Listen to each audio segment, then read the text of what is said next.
नमस्कार दोस्तों, मेरी अनमोल कहानियाँ में आपका एक बार फिर से बहुत बहुत स्वागत है। आज की मेरी कहानी है राजा और मछुआरा। तो चलिए सुनते हैं। बहुत साल पहले अंग देश में एक राजा राज करते थे। उस राजा के पास एक बेहद खूबसूरत तालाब था जिसमें कई सारी मछलियाँ हुआ करती थी। उस मछलियों की देखभाल के लिए राजा ने एक मछुआरे को काम पर रखा था।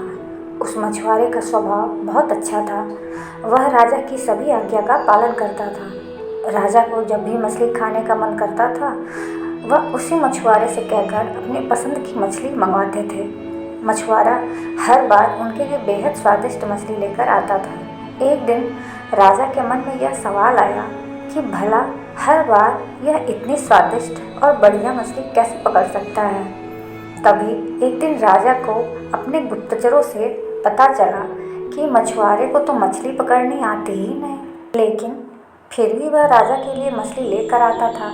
एक दिन राजा ने सोचा कि क्यों न इसकी जांच की जाए, मछुआरा मछली कैसे पकड़ता है। राजा ने तुरंत दास को आदेश देकर मछुआरे को बुलवाया और कहा, सुनो, आज तुम मेरे लिए तालाब की सबसे बड़ी मछली पकड़कर ले आओ। मेरा मछली खाने को बहुत मन हो रहा है। राजा के आदेश के बाद मछुआरा मछली पकड़ने के लिए तालाब की ओर चल पड़ा। राजा भी दबे पांव उसके पीछे पीछे चल पड़े। तालाब के पास पहुंचते ही मछुआरे ने एक मंत्र पढ़ा और तालाब की सबसे बड़ी मछली उसके पैरों के पास आकर गिर पड़ी।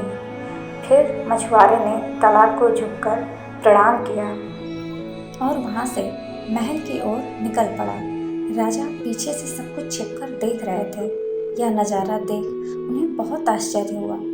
फिर वह भी अपने महल की ओर चले गए। एक दिन मौका देखकर राजा ने मछुआरे से उसकी मछली पकड़ने की विधि के बारे में पूछा।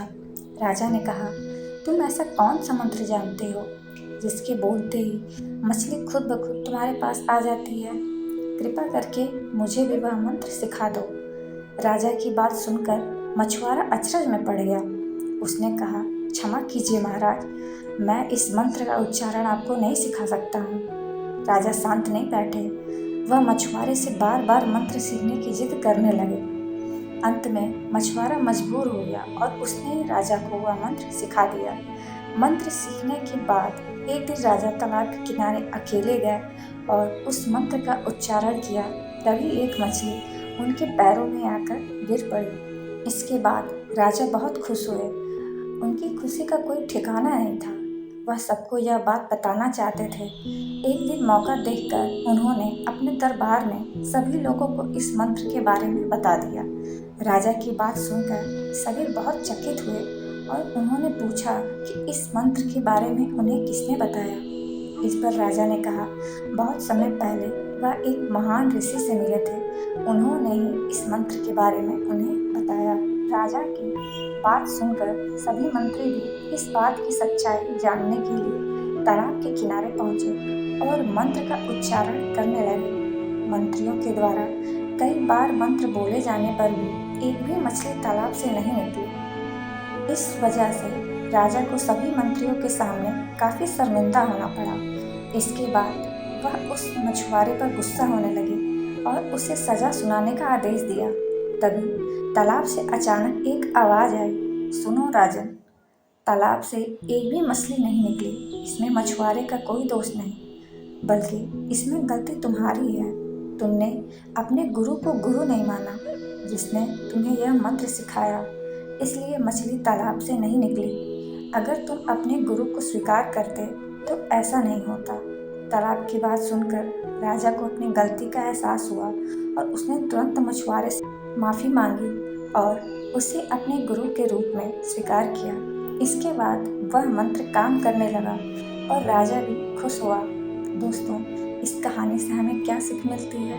इस कहानी से हमें यह सीख मिलती है कि इंसान को कभी झूठ नहीं बोलना चाहिए और न ही अपने गुरु का अपमान करना चाहिए। उम्मीद है आपको ये छोटी सी कहानी पसंद जरूर आई होगी। अगर आपको ये कहानी अच्छी लगी तो प्लीज़ मेरे चैनल को लाइक, कमेंट, शेयर और सब्सक्राइब करना मत भूलिएगा। फिर मिलेंगे हम एक ऐसी ही दूसरी कहानी में। तब तक के लिए नमस्ते।